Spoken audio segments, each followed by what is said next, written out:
Go. This is Karen with NewClevelandRadio.net, and it is time for the Rant with Barbara Rose Brooker.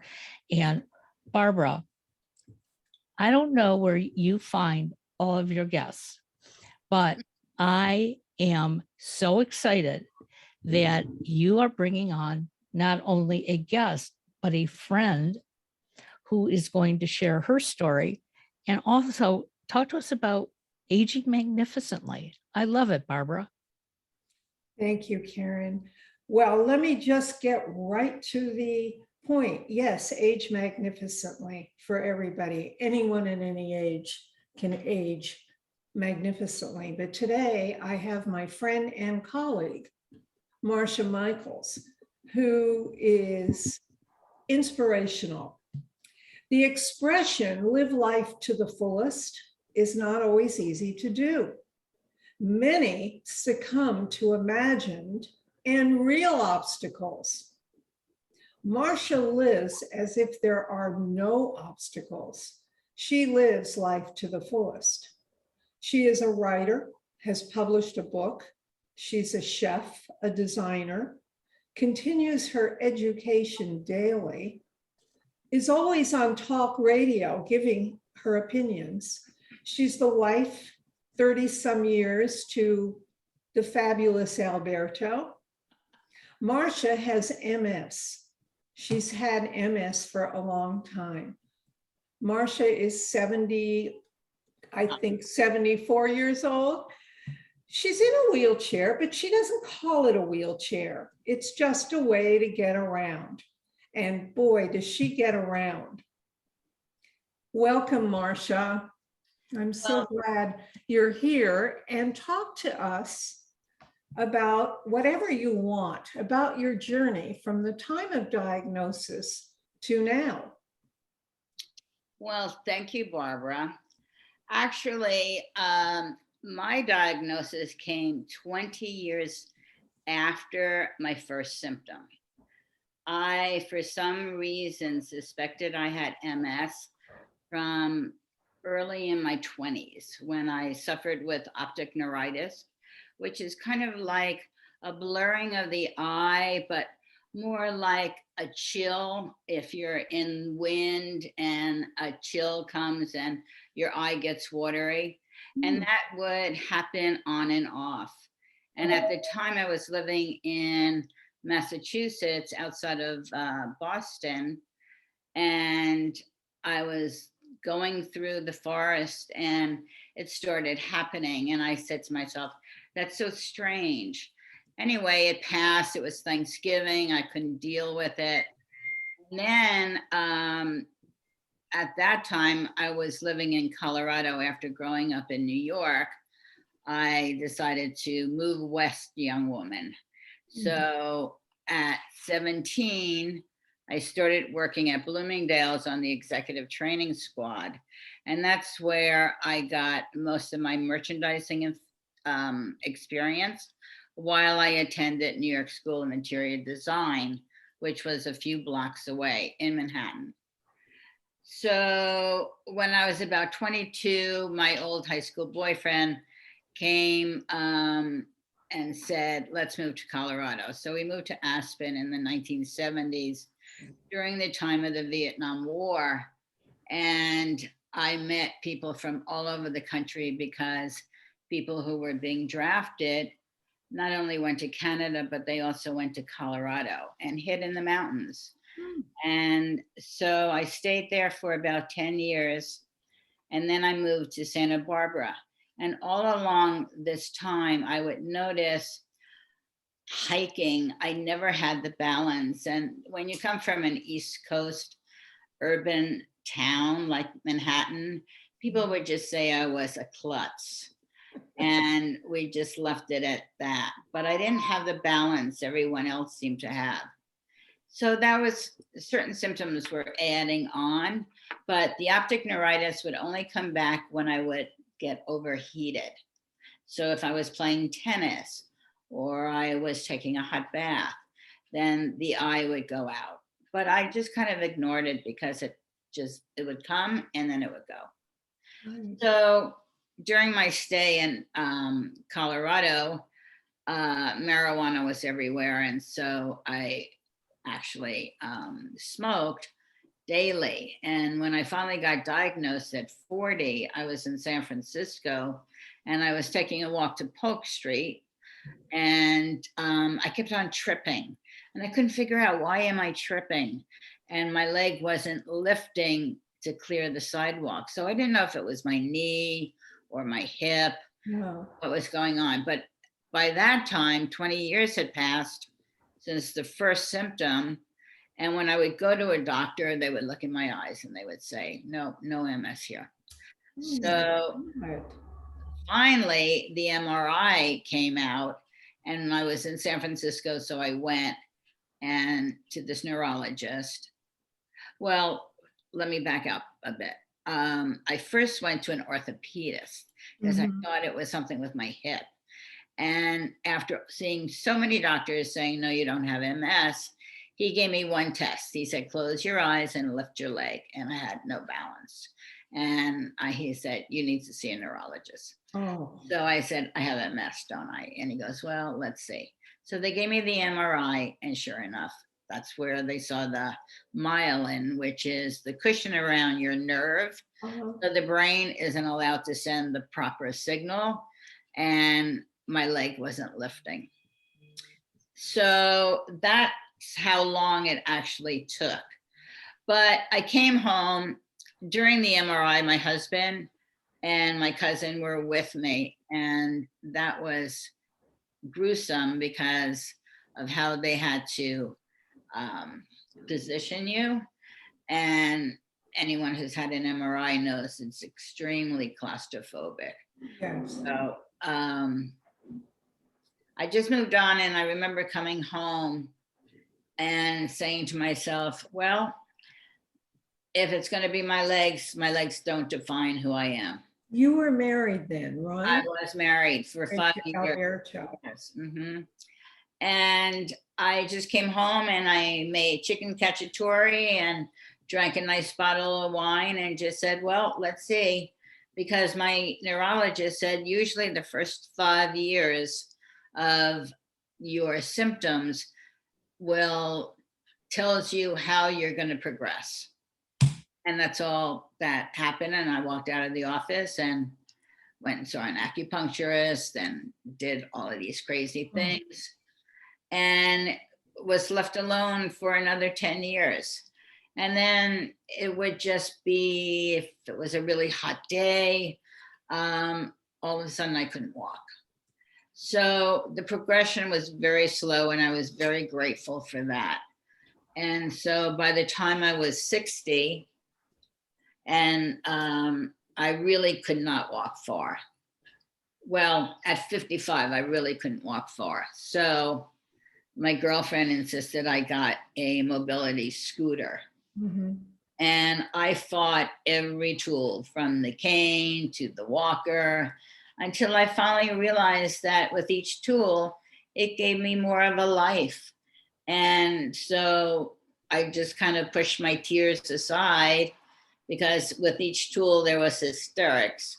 And then a really nice man who had just lost his wife from MS had a stair lift, and his stair lift fit my stairs perfectly, because I kept on saying, well, how am I going to get out? And with everything I put into the universe, the answer came to me. It was amazing.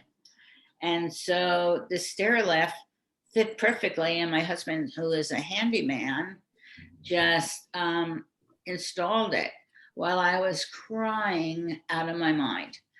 And then, of course, I realized, well, I can get on this stair lift, go down, get on my scooter, get out the garage door, and have a life. And that's pretty much how it came down. I would like to say that is such a story, because I met you at San Francisco State University, OLLI. Right. And you, how long had you from that time started, or what made you decide? Well, you said you wanted to get a lot, but then you started your education. I started my education because I blame my mother because she needed to go back to work and put me into kindergarten when I was 4 instead of 5. So I really was always behind. I wasn't at the appropriate age to start school. So it was always a struggle. So I've had some fabulous jobs. And after I retired, because my company, a fabric house in San Francisco, um, the building was it was worth more than the business. Mhm. So they sold the building in San Francisco for $10 million. And at that time, I had met all the criteria to be able to take disability, and I was 56. And so I then said, what am I going to do with myself? And I said, I think I'll go back to college and get the education I never had. And that's what I did. And I started at City. And then I was with all these teenagers, and the boys had their pants down their knees. And it was like, oh my God, but it was an experience. And then I heard about OLLI, which was for people over 50 during the day, because I wasn't good at night to go to adult ed. Mhm. And then I had a story about life in Colorado, and I saw that you were giving a writing class. And I remember saying to you, I do have a story. I can tell it to you. I just don't know how to write it. Mhm. And you said that you would help me. And at that time, I was still walking with the cane. Yes, I remember that. And you certainly, for the listeners out there who say, oh, I don't know how to write this, or I can't do this, you can. Marsha published a wonderful book. Tell us the title, Marsha. The title is called Pulling at Straws. And it was about working with a group of marijuana smugglers during the 70s before it was illegal. And what was so interesting is when all of this had passed, my neurologist had asked me what exactly I did every day that kept the progression slow. And I said, I smoked pot. And he was from Belgium. And he just smiled and he goes, I see you found your perfect herb. It is too. Love that. And Yeah, so I love that. I wanted to write a story about smoking pot and how it actually saved me Mhm. while it was so-called illegal. And so I did. And, you know, when I kept on saying to you, I can sit down and tell you this entire story, you told me to get a microphone. And I thought that was really interesting. A tape recorder. A Yeah. tape recorder. Yeah. Yeah.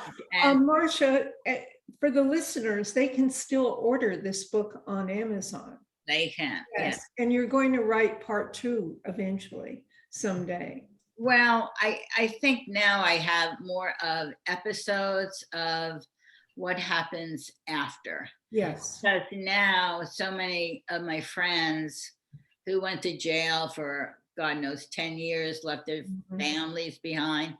And now it's legal, and it's probably one of the biggest new industries to hit the market. Absolutely.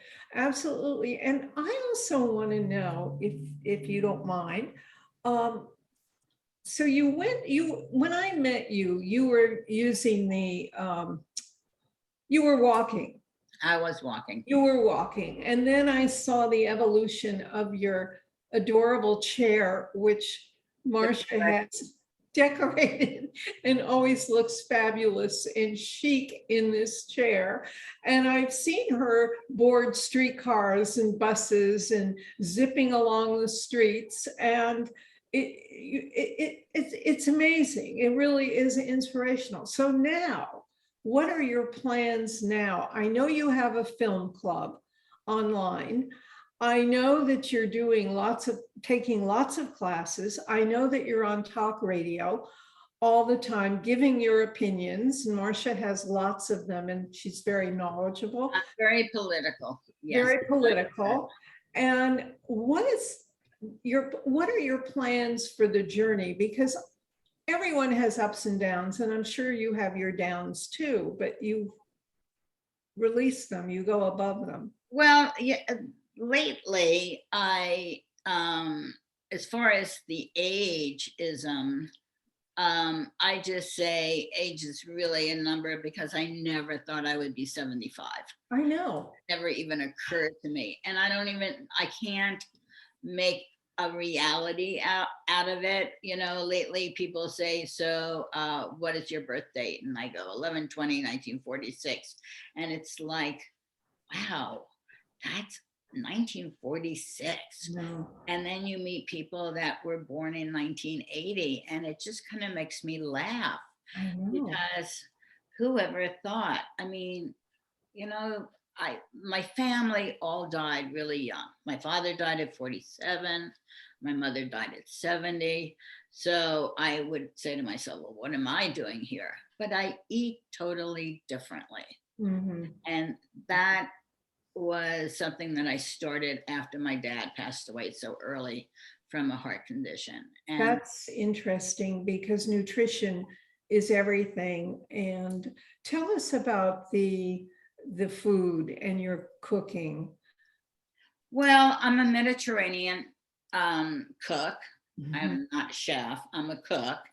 And I eat mostly organic as much as I can afford.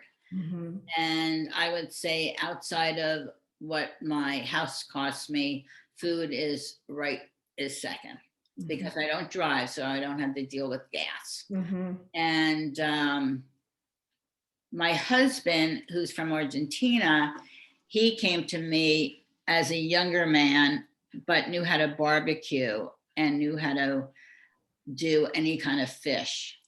So we kind of grew together in our love of food and would travel to places where the food was at the top of the list. Mhm. So we went to France and to Spain and obviously to Argentina and to Uruguay.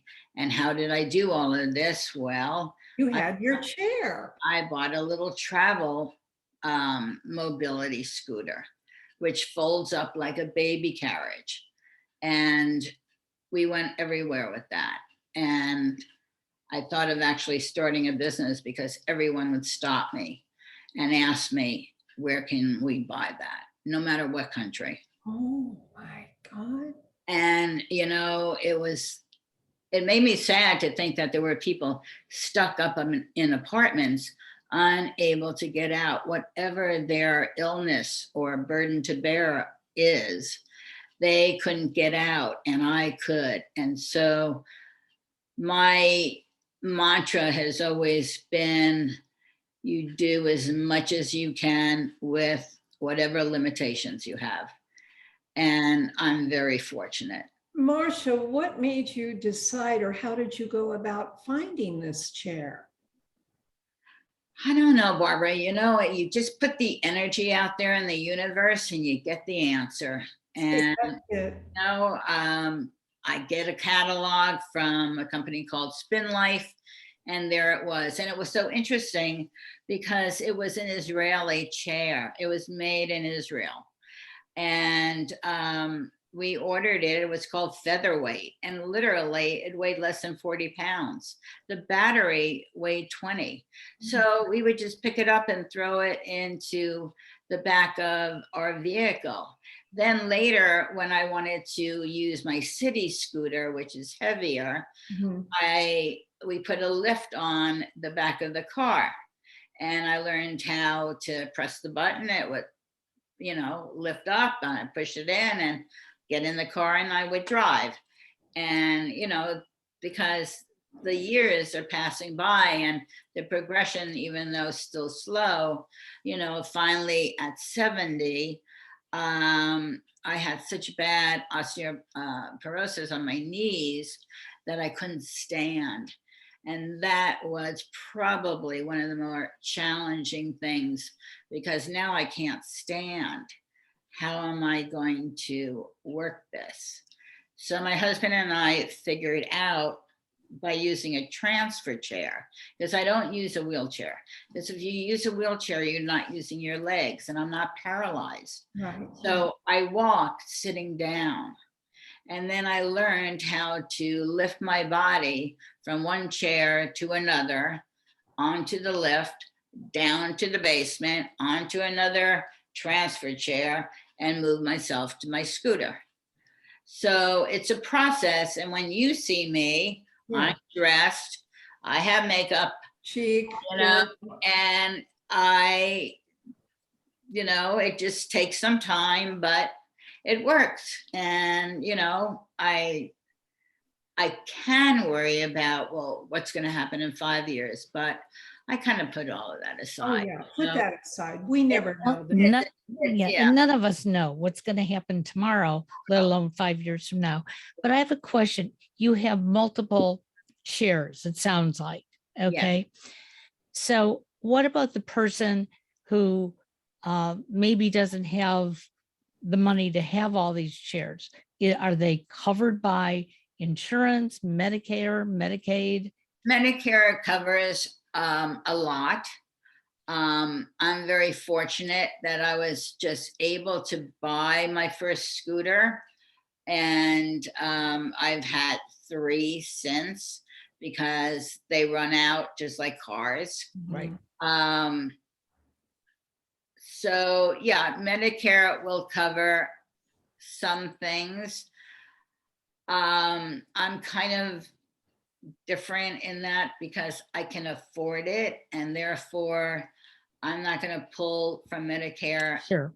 if I don't have to. Let it be for someone else. Mhm. That's good to know. And tell me, does your husband help? Do you need that?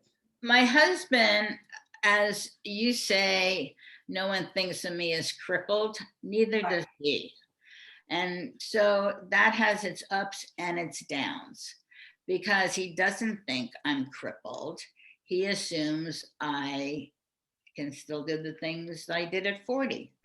Well, that's a problem, because no one can do things that they did at 40 when you're 75.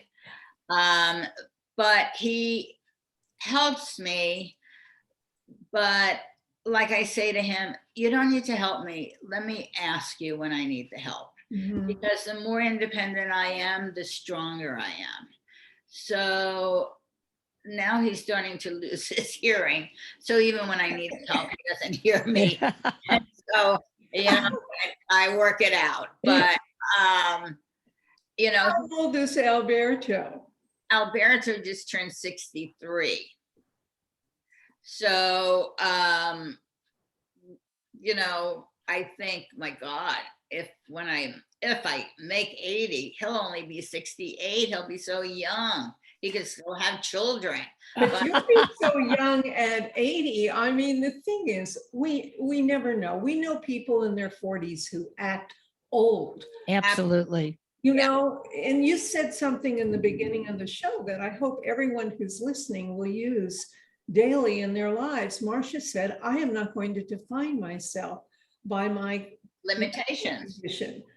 And that is, and you can't, and nor is she going to define herself by her age either. No, I never think of that. I never think of that.